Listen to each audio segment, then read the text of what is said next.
Like, you know how they're like, at the end of it, it like tells what you think about this year, whatever. I told them Is it working? so SPSS in first grade, so after that, we were behind. And also the fact that we never I'm learned getting any coding hyped. at all. Wow. Forget about coding SPSS. They don't know stats. Any. They're gonna do qualitative things like Jess. Who are they trying to? I don't know, she's like a first year tutor with Matt.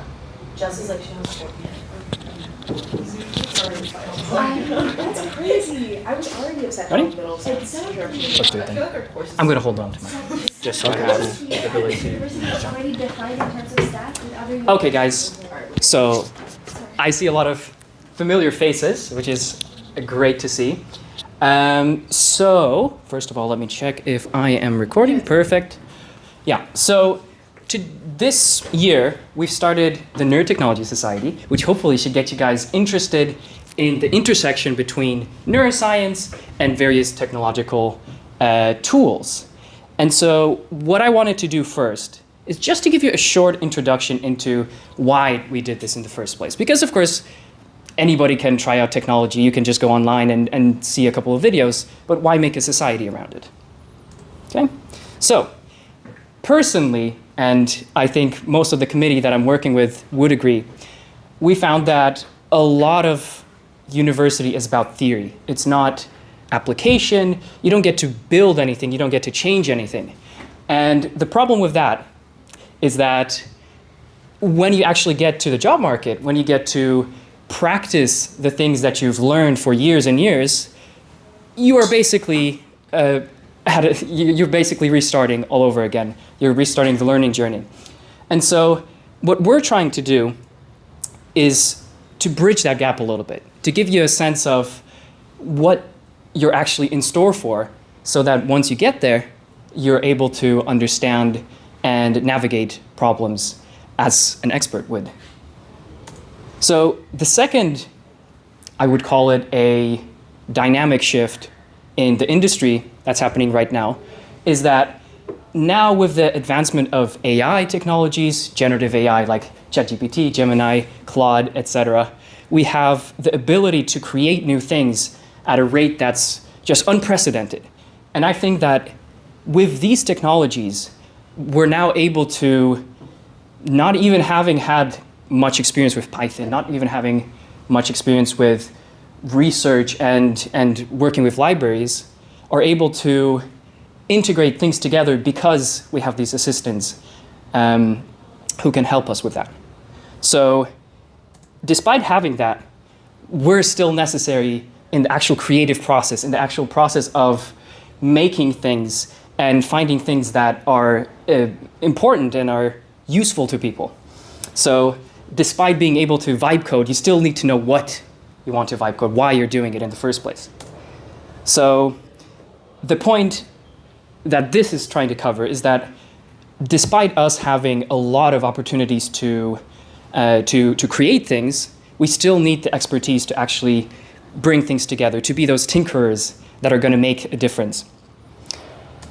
So what we're trying to do over the next couple of weeks, over the next couple of months, is help you develop your own projects from scratch so that you can get them online, you can get them on your CV, you can get something that actually, that's really tangible and that people will classify or will be able to qualify your experience from. Then we're trying to help you find partners for your project ideas. This is something that we're going to come back to in just a moment, as well as invite some lecturers who will share the kinds of problems that exist in the literature, that exist in the science today. Okay? And finally, some practical workshops, which are just going to be about trying out different technologies so that you guys are able to really hit the rubber against the road and get going, you know? So, first things first, if you guys have your computers or your phones, then I would recommend, first of all, checking our Discord, because what we have there is a site where you should be able to write down your skill sets, write down your goals, and that should help you get a good understanding of the kind of community you're working with. Because to find a partner for your work, you first need to know what the kind of experience range is in the society. So I recommend you check this out. I'm going to give you a couple of minutes or a couple of seconds to just scan that link. And in a moment, we're going to try and actually write that down. Okay? There is some on the tables as well. Oh, you did that as well? Oh, that's really nice. Well, what can I say? Carrying the team, huh? You know, I try. How did you get access to the PowerPoint? So once you're in the Discord, you should be able to see a little bit of the general setup of the page. We have some collab search, which is what we're going to use to find collaborators for our work, as well as a project form, which you should be able to search through if you have something that you would like to post, so other people are aware of the projects that you're working on, maybe to find people that can contribute to what you need. Then this is going to be a good page for that. So just wanted to mention that. For now, don't worry about it too much. Okay, and this is an important thing, which I am actually going to dwell on a little bit. We have a coding and publishing setup, which should give you a good overview of the kinds of tools, technologies that we're all going to start with. Because right now we have a nice universal baseline, some Python, some Conda, which should give you a good understanding of different tools that you will then be able to use in your neuroscience, neurotechnology careers. And it's a good thing to have a nice overview for what to do with them. So I highly recommend that you check this out and work through this as well.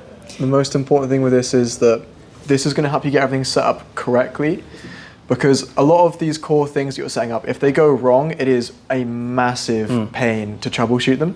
But if we follow these steps, basically it means everyone's going to be on the same page, and it's going to mean that if you're working on a project and you want to share it with someone else, or you need some help making a tool to analyze some data, or to view some data, or to work with something that's already been published somewhere else, you're going to be on the same playing field as everyone else, and it's going to simplify things. So it's a very important thing that we'd all like to start with, so that once we get to the real sessions where we're trying to build something out, we're all on the same page.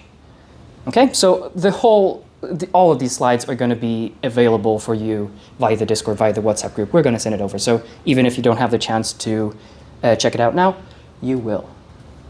Okay, so now I'm giving it over to Dylan, who should hopefully give you an idea of how we're going to approach problems in this society. Okay?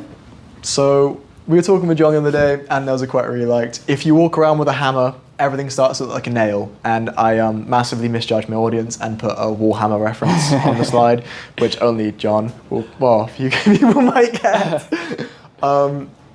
So, yeah. Basically, if you were to consider from the perspective that time is the ultimate finite resource, problems can be seen as something that requires time, and a solution is something that would then save time. And a more valuable solution will effectively save more time. So when you're trying to build something valuable, you're probably going to be considering an overlap of raw data, a problem you're actually looking to solve where it's going to give it meaning, and also tools that are going to then do the time saving to actually make it helpful. And so yeah, by taking the approach of find the problem first and then build the tool, you end up with pretty much a guaranteed value creating item, so that you can discuss it and it has more meaning,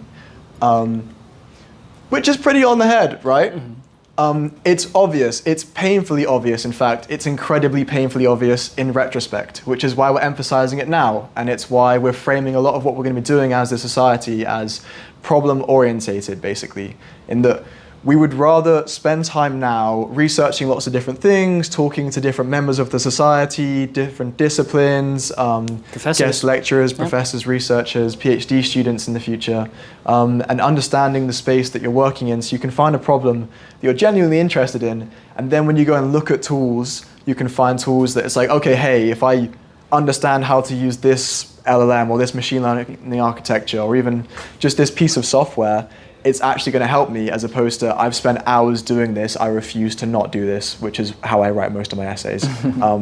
So yeah. Especially important if you then go to commercialize things. Most people in entrepreneurship, they've spent hundreds of hours building something and they're now looking for a problem to solve. I've been there multiple times and it sucks. So yeah, when it comes to finding a problem, basically, the most important thing is awareness of the space that you're in. So a few recommendations. There is a program called Zotero, if you guys have heard of it. It is amazing. You can download PDFs onto your Zotero program. You can view them on your laptop and then it will synchronize with your phone. So instead of playing Clash Royale on the bus in or Instagram Reels, you can instead be reading papers, and the PDF viewer in this thing, oh, it's heavenly. You can highlight things, you can put post-it notes on them, you can take it all off and you can put it somewhere. It's amazing. So yeah, would highly recommend Zotero to get in the swing of just reading papers. The more you read, the more likely you are to be able to read papers in future for any uni work that you have to do, but also the more aware and the more in the habit of being aware you're going to be, it's going to make things go a lot easier.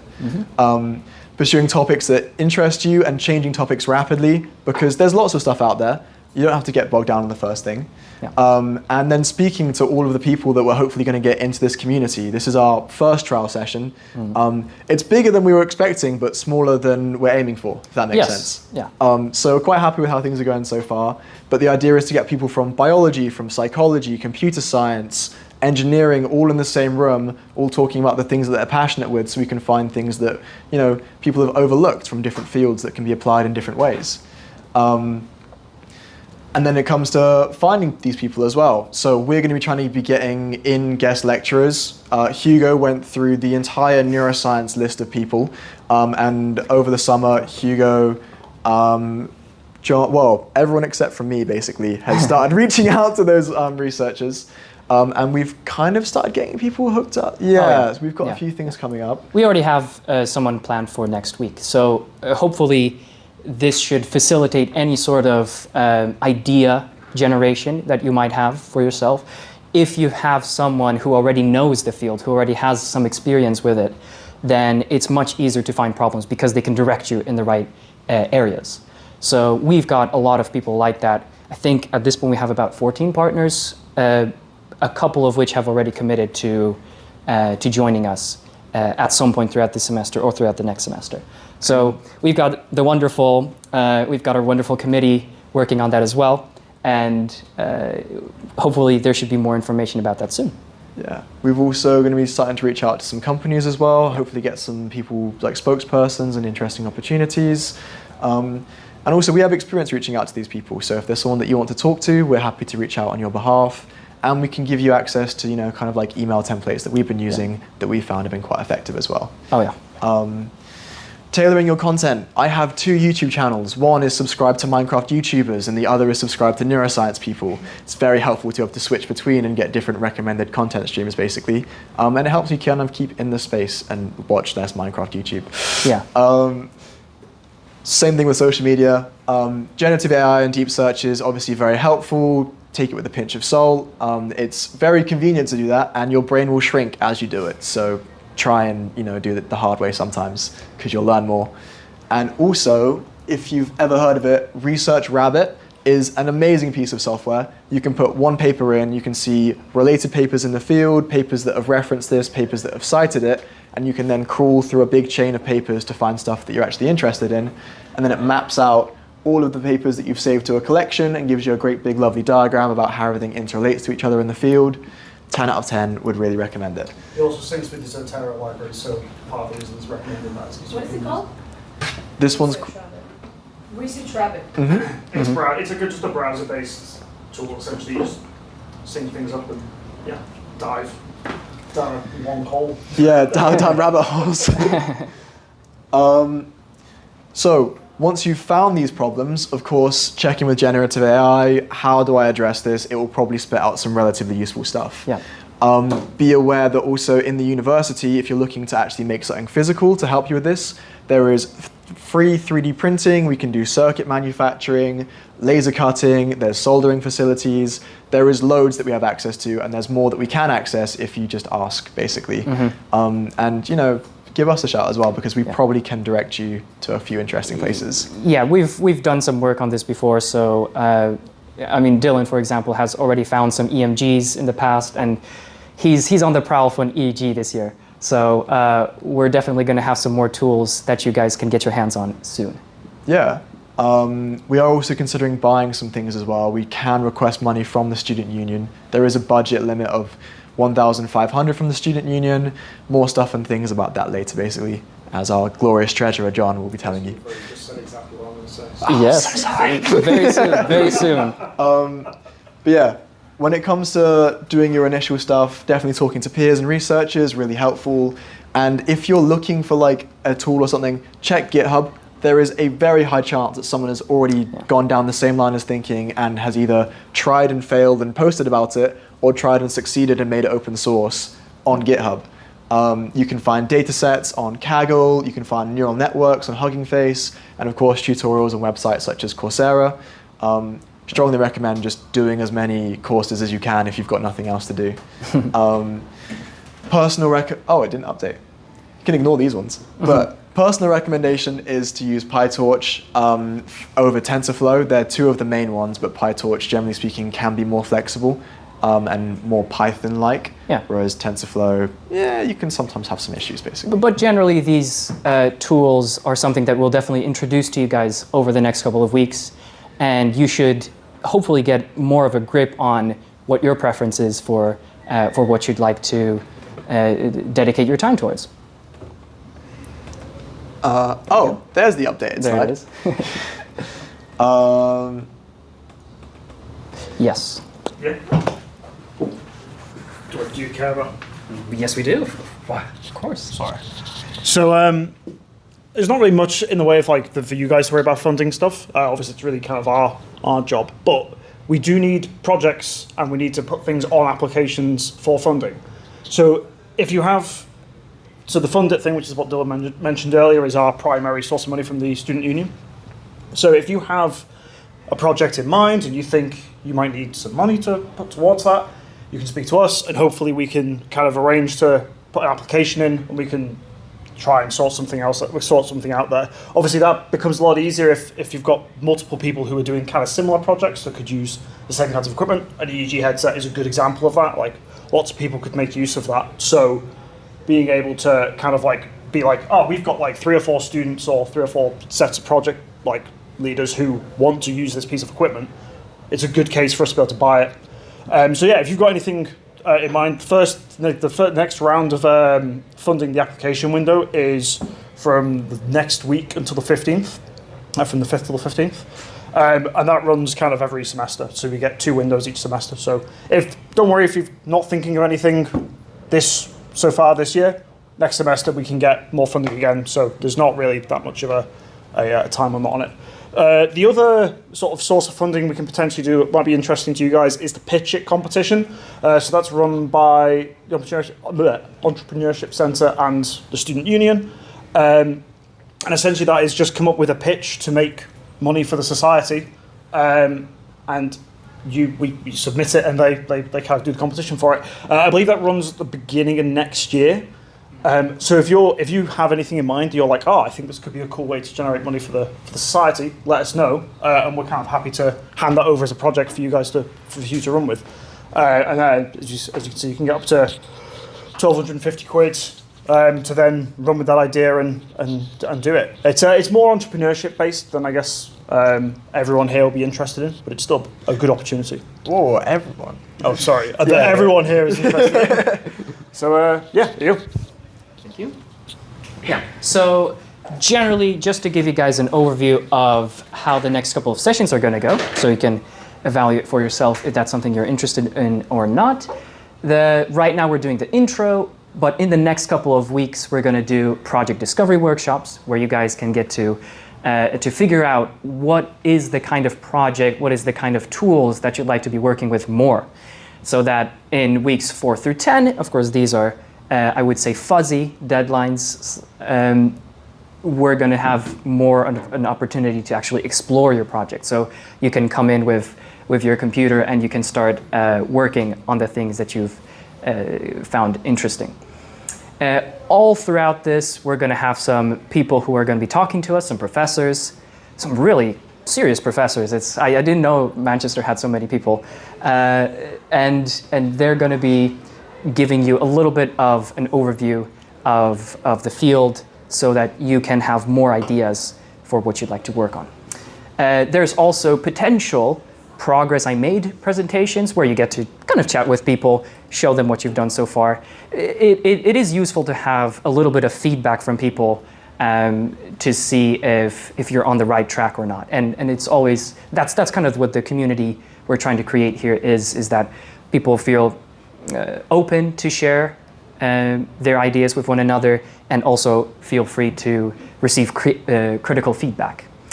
And then around weeks 11, weeks 12, so as we're nearing the end of the semester, we're going to start to think about maybe some kinds of presentations, maybe some kinds of finalization of your project so that maybe you can post it, or with our help, we can post it on YouTube for you so you have more of a reach for the kinds of tools / technologies that you've created. Of course, it's low pressure. Don't feel overly bound to those deadlines. They are just here to give you a sense of what we're most likely to do at any one point. Okay, so actions for next session.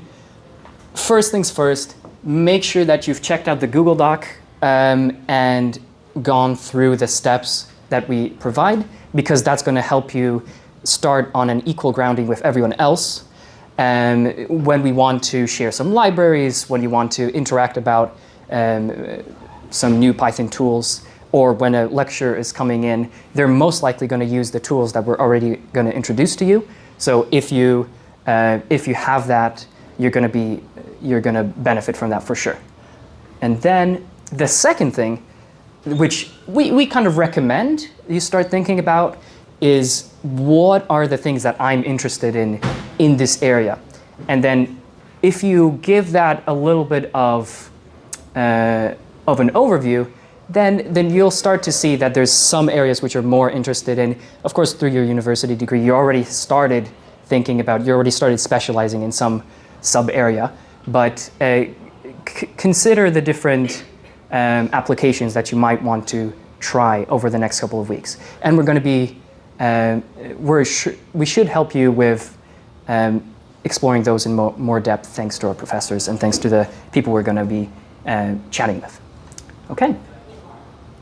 All right, so this is it for the presentation. Hopefully, it just gives you a little bit of a sense of what we're about, what we're trying to do here, why we're doing it. Now, what I'm thinking of doing, and this is kind of just spontaneous really, I think since we're all trying to kind of get to know each other, I'd be curious to know what kinds of projects, what kinds of interest areas you all have.